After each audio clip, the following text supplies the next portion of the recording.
নমস্কাৰ, আশা কৰোঁ আপোনালোক সকলো ভালে আছে। আমি খাই থকা শাক-পাচলিবিলাকৰ কিছুমান বিশেষ ঔষধি গুণ আছে, কিন্তু কোনবিধ শাক-পাচলি কি বেমাৰত ভাল বা কি বেমাৰত বেয়া এই কথাবিলাকো যদি আমি জানি লওঁ তেতিয়া বহুত বেমাৰ প্ৰাকৃতিকভাৱে প্ৰতিৰোধ কৰিব পৰা যায়। শীতকালত খোৱা তেনেকুৱা 4বিধ বিশেষ শাক-পাচলিৰ কিছুমান বিশেষ ঔষধি গুণৰ কথা আজি আপোনালোকক জনাম, যিবোৰ জানিলে আপোনালোক নিশ্চয় উপকৃত হ'ব।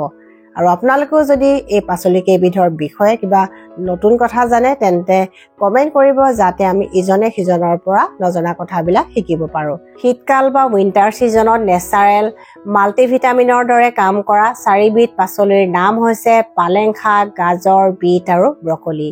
এই 4বিধ শাক-পাচলিয়ে কিছুমান বেমাৰ প্ৰাকৃতিকভাৱে প্ৰতিৰোধ কৰিব পাৰে। তাৰ ভিতৰত প্ৰথম বেমাৰটো হৈছে ৰক্তহীনতা বা এনিমিয়া।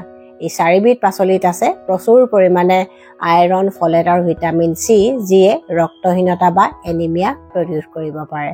কিন্তু যদি আমি তুলনা কৰোঁ তেতিয়া পালেং শাকত কিন্তু আইৰণৰ পৰিমাণ বাকী পাচলি কেইবিধতকৈ বেছি থাকে। সেইকাৰণে পালেং শাকক এটা নেচাৰেল আইৰণ টনিক বুলি কোৱা হয়। কিন্তু এনিমিয়া থকা মানুহে গাজৰ, বিট, ব্ৰকলি খালেও ৰক্তহীনতা বা এনিমিয়া বহুতখিনি ভাল হয়। এই 4বিধ পাচলিৰ 2 নম্বৰ বিশেষ উপকাৰিতাটো দেখা যায় আমাৰ চকুৰ ক্ষেত্ৰত। এই 4বিধ পাচলিয়ে আমাৰ চকুজুৰি কিছুমান বিশেষ বেমাৰৰ পৰা বচাই ৰাখে। এই 4বিধ পাচলিত আছে বিটা কেৰটিন, যিয়ে চকুৰ দৃষ্টিশক্তি অটুট ৰখাত সহায় কৰে আৰু নাইট ব্লাইণ্ডনেছ বা কুকুৰিকণা নামৰ বেমাৰটো প্ৰাকৃতিকভাৱে প্ৰতিৰোধ কৰিব পাৰে। কাৰণ ভিটামিন এ বা বিটা কেৰটিনৰ অভাৱত হয় নাইট ব্লাইণ্ডনেছ বা কুকুৰিকণা নামৰ এই বেমাৰটো। গতিকে যিসকলে এই 4বিধ পাচলি খোৱাত গুৰুত্ব দিয়ে তেওঁলোকৰ এই বেমাৰটো সহজতে নহয়। আৰু বয়স বাঢ়ি অহাৰ লগে লগে মানুহৰ কিছুমান চকুৰ ডিজেনেৰেটিভ বেমাৰ হয় বা ডিজিজ হয়, যাৰ নাম হৈছে মেকুলাৰ ডিজেনেৰেশ্যন, গ্লুক'মা, কেটৰেক্ট। এই বেমাৰবিলাকো এই 4বিধ পাচলিয়ে প্ৰাকৃতিকভাৱে প্ৰতিৰোধ কৰিব পাৰে। পালেং শাকত আছে লিউটিন নামৰ এটা বিশেষ ধৰণৰ এণ্টিঅক্সিডেণ্ট, যিয়ে চকুজুৰিক সূৰ্যৰ আল্ট্ৰাভায়লেট ৰশ্মিৰ ক্ষতিকাৰক প্ৰভাৱৰ পৰা বচাই ৰাখে বা প্ৰটেকশ্যন দিয়ে। কাৰণ সূৰ্যৰ আল্ট্ৰাভায়লেট ৰশ্মিয়েও কেতিয়াবা আমাৰ চকুৰ ক্ষতি কৰে। গতিকে পালেং শাক খালে আমি সেই প্ৰটেকশ্যনটো নেচাৰেলি পাই যাওঁ। আৰু ঠিক তেনেকৈ ব্ৰকলিটো আছে লিউটিন আৰু জিয়াজেনথিন নামৰ 2টা বিশেষ ধৰণৰ এণ্টিঅক্সিডেণ্ট, যিয়ে চকুক নানা ধৰণৰ বেমাৰৰ পৰা প্ৰটেকশ্যন দিয়ে। 3 নম্বৰ উপকাৰিতাটো দেখা যায় আমাৰ হাৰ্টৰ ক্ষেত্ৰত। এই 4বিধ পাচলিয়ে হাৰ্ট ডিজিজ প্ৰিভেণ্ট কৰিব পাৰে, অৰ্থাৎ আমাৰ হাৰ্টটোক নানা ধৰণৰ ৰোগৰ পৰা বচাই ৰাখিব পাৰে। কিন্তু কেনেকৈ? এই 4বিধ পাচলিৰ ভিতৰত পালেং শাক, বিট আৰু ব্ৰকলিত আছে নাইট্ৰেট নামৰ এটা যৌগ, যিটো নাইট্ৰিক অক্সাইডলৈ ৰূপান্তৰিত হয়, ব্লাড ভেচেল বা ৰক্তবাহী নলিকাবিলাক এক্সপাণ্ড কৰে বা প্ৰসাৰিত কৰে, যাৰ কাৰণে ব্লাড প্ৰেছাৰটো নৰ্মেল হৈ থাকে। আৰু গাজৰত আছে পটাছিয়াম, যিয়ে ৰক্তচাপ বা ব্লাড প্ৰেছাৰটো স্বাভাৱিক কৰি ৰখাত সহায় কৰে। গতিকে ব্লাড প্ৰেছাৰ যদি ঠিকে থাকে তেতিয়া আমাৰ হাৰ্টটো নেচাৰেলি ভাল হৈ থাকে, হাৰ্ট ডিজিজ প্ৰিভেণ্ট হৈ থাকে। আৰু গোটেইকেইটা পাচলি বা শাক পাচলিতে আছে প্ৰচুৰ পৰিমাণে এণ্টিঅক্সিডেণ্ট আৰু ফাইবাৰ, যিয়ে অপকাৰী LDL আৰু ট্ৰাইগ্লিচাইড নিয়ন্ত্ৰণ কৰি ৰখাত সহায় কৰে, HDL কলেষ্ট্ৰল বা ভাল কলেষ্ট্ৰল বঢ়োৱাত সহায় কৰে। গতিকে এই গোটেইকেইটা ফেক্টৰৰ কাৰণে আমাৰ হাৰ্টৰ কাৰণে এই 4বিধ পাচলি খুব উপকাৰী। গতিকে এই 4বিধ পাচলি খালে হাৰ্ট ডিজিজ হোৱাৰ সম্ভাৱনাও কমি থাকে।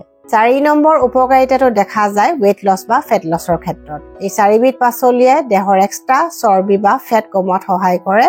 কাৰণ এই 4বিধ শাক পাচলিতে কেলৰি কম থাকে, কিন্তু ফাইবাৰ বেছি থাকে আৰু এণ্টিঅক্সিডেণ্ট থাকে আৰু এছেঞ্চিয়েল মাইক্ৰ' নিউট্ৰিয়েণ্টছ থাকে। গতিকে ফেট লছ বা ৱেইট লছ কৰিলেও দেহত আমাৰ ডেফিচিয়েঞ্চি নহয়। 5 নম্বৰ উপকাৰিতাটো দেখা যায় আমাৰ স্কিনৰ ক্ষেত্ৰত। এই 4বিধ পাচলিয়ে আমাৰ স্কিনত সোনকালে বয়সৰ চাপ নপৰাকৈ ৰাখে। কিন্তু কেনেকৈ? এই 4বিধ পাচলিত আছে vitamin A, vitamin C, vitamin E আদিৰ দৰে নানা ধৰণৰ প্ৰয়োজনীয় এণ্টিঅক্সিডেণ্ট, যিয়ে এণ্টি এজিং হিচাপে কাম কৰে, অৰ্থাৎ মুখত সোনকালে বয়সৰ চাপ নপৰাকৈ ৰাখে, সুতৰা পৰিবলৈ নিদিয়ে। আৰু ভিটামিন এ সূৰ্যৰ ক্ষতিকাৰক আল্ট্ৰাভায়লেট ৰশ্মিৰ প্ৰভাৱৰ পৰা আমাৰ স্কিনখনক প্ৰটেকশ্যন দিয়ে। ভিটামিন চিয়ে কলাজেনৰ উৎপাদনত সহায় কৰে আৰু কলাজেন নামৰ ফাইবাৰ বা প্ৰটিনবিধে আমাৰ স্কিনখন টাইট কৰি ৰাখে, সুতৰা পৰিবলৈ নিদিয়ে। গতিকে এই সকলোবিলাক ফেক্টৰৰ কাৰণে এই 4বিধ পাচলিয়ে আমাৰ স্কিনৰ বাবে এণ্টি এজিং হিচাপে কাম কৰে, অৰ্থাৎ মুখখন সোনকালে বয়সৰ চাপ নপৰাকৈ ৰাখে। 6 নম্বৰ উপকাৰিতাটো দেখা যায় আমাৰ ডাইজেষ্টিভ সিস্টেম বা পাচন তন্ত্ৰৰ ক্ষেত্ৰত। এই চাৰিবিধ শাক-পাচলিতে প্ৰচুৰ পৰিমাণে আছে আঁহ বা ডায়েটৰী ফাইবাৰ, যিয়ে আমাৰ পেট পৰিষ্কাৰ কৰি ৰাখে। বিশেষকৈ যাৰ কনষ্টিপেশ্যন আৰু পাইলছৰ সমস্যা থাকে তেওঁলোকে নিয়মীয়াকৈ গাজৰ আৰু ব্ৰকলি খালে যথেষ্ট উপকৃত হয়, কাৰণ গাজৰ আৰু ব্ৰকলিত যথেষ্ট পৰিমাণে ফাইবাৰ থাকে।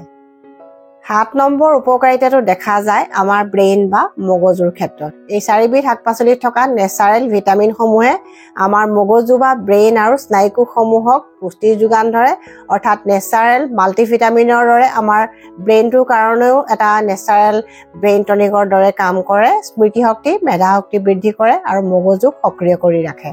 8 নম্বৰ উপকাৰিতাটো দেখা যায় আমাৰ লিভাৰৰ ক্ষেত্ৰত। এই চাৰিবিধ পাচলিয়ে ফেটি লিভাৰ ডিজিজ নামৰ বেমাৰটো প্ৰাকৃতিকভাৱে প্ৰতিৰোধ কৰিব পাৰে, কাৰণ এই চাৰিবিধ পাচলিতে আছে প্ৰচুৰ পৰিমাণে এণ্টিঅক্সিডেণ্ট আৰু ফাইবাৰ, যিয়ে ফ্ৰী ৰেডিকেলৰ ক্ষতিকাৰক প্ৰভাৱৰ পৰা লিভাৰ চেল বা কোষবিলাকক সুৰক্ষা প্ৰদান কৰে, লিভাৰ এনজাইমবিলাক সক্ৰিয় কৰি তোলে আৰু লিভাৰ ডিটক্স কৰে, অৰ্থাৎ লিভাৰৰ মাধ্যমেদি দেহৰ পৰা অলাগতিয়াল বৰ্জিত পদাৰ্থ বা টক্সিনছবিলাক ওলাই যোৱাত সহায় কৰে, ফেট ডিপজিশ্যন অৰ্থাৎ লিভাৰত চৰ্বি জমা হোৱাত বাধা প্ৰদান কৰে। এই চাৰিবিধ শাক-পাচলি কি বেমাৰত অপকাৰী আমি সেইবিলাক কথাও জানি লোৱাটো দৰকাৰ, কাৰণ আমি নজনাকৈ যদি আমি এই খাদ্যবিলাক খাই থাকোঁ তেতিয়া আমাৰ কিছুমান বেমাৰ হ'ব পাৰে বা কিছুমান বেমাৰ হয়তো বাঢ়িব পাৰে। যেনে পালেং শাকত আছে প্ৰচুৰ পৰিমাণে অক্সেলেট, গতিকে পালেং শাক বেছিকৈ খোৱা মানুহৰ অক্সেলেট কিডনী ষ্ট'ন হোৱাৰ সম্ভাৱনা থাকে, আৰু যাৰ কিডনী ষ্ট'ন থাকে তেওঁলোকে যদি পালেং শাক বেছিকৈ খায় তেওঁলোকৰ কিডনী ষ্ট'নৰ চাইজটো ডাঙৰ হ'ব পাৰে, গতিকে কিডনী ষ্ট'ন ৰোগীয়ে পালেং শাক পৰাপক্ষত নোখোৱাই ভাল। ঠিক তেনেকৈ পিউৰিন নামৰ এটা যৌগ পালেং শাকত বেছিকৈ থাকে, গতিকে যাৰ ইউৰিক এচিডৰ সমস্যা আছে তেওঁলোকে পালেং শাক কমাই খোৱা উচিত, অন্যথা ইউৰিক এচিডৰ পৰিমাণ বাঢ়ি গৈ গাউটি আৰ্থ্ৰাইটিছৰ সম্ভাৱনা থাকিব পাৰে। গেছ, ইনডাইজেশ্যন বা বদহজম থকা মানুহে পৰাপক্ষত গাজৰ, বিট আদিৰ কেঁচা চালাড খাব নালাগে, কাৰণ কেঁচাই খালে তেওঁলোকৰ হয়তো হজম নহ'ব পাৰে, সেইকাৰণে পৰাপক্ষত তেওঁলোকে সিজাই খোৱা উচিত। আৰু ৰাতি পৰাপক্ষত গাজৰ বা বিটৰ চালাড কেতিয়াও খাব নালাগে। নৰ্মেল মানুহৰো পেটৰ অসুখ হ'ব পাৰে, গেছ ব্লটিং এইবিলাক হ'ব পাৰে, গতিকে ৰাতি পৰাপক্ষত চালাড জাতীয় খাদ্যবিলাক নোখোৱাই ভাল। কিডনী ষ্ট'ন, ইউৰিক এচিড আৰু হাইপ'থাইৰয়ডিজমৰ সমস্যা থকা মানুহে বিট আৰু ব্ৰকলি পৰাপক্ষত কমাই খাব লাগে, কাৰণ এইবিলাক চব্জিয়ে কেতিয়াবা তেওঁলোকৰ সমস্যা হয়তো বঢ়াব পাৰে। গতিকে সকলোবিলাক খাদ্যৰ ভাল গুণৰ লগতে আমি বেয়া বা অপকাৰিতাৰ কথাও জানি লোৱাটো দৰকাৰ, কাৰণ খাদ্য বা পথ্য অপথ্যৰ বহুত ভূমিকা থাকে। ৰোগ নিৰাময় বা ৰোগ উপশমৰ ক্ষেত্ৰত যিদৰে ঔষধৰ ভূমিকা থাকে, ঠিক তেনেকৈ পথ্য অপথ্যৰো বহুত ভূমিকা থাকে। সেইকাৰণে খাদ্যবিলাকৰ ভাল গুণৰ লগতে আমি অপকাৰিতাৰ কথাও জনাটো দৰকাৰ। আৰু আপোনালোকেও যদি কিবা জানে আপোনালোকেও শ্বেয়াৰ কৰিব, যাতে আমি ইজনে সিজনৰ পৰা নজনা কথাবিলাক শিকিব পাৰোঁ। নতুন ভিউৱাৰ্ছসকলে মোৰ চেনেলটো ছাবস্ক্ৰাইব কৰিবলৈ নাপাহৰিব। Stay healthy, stay happy.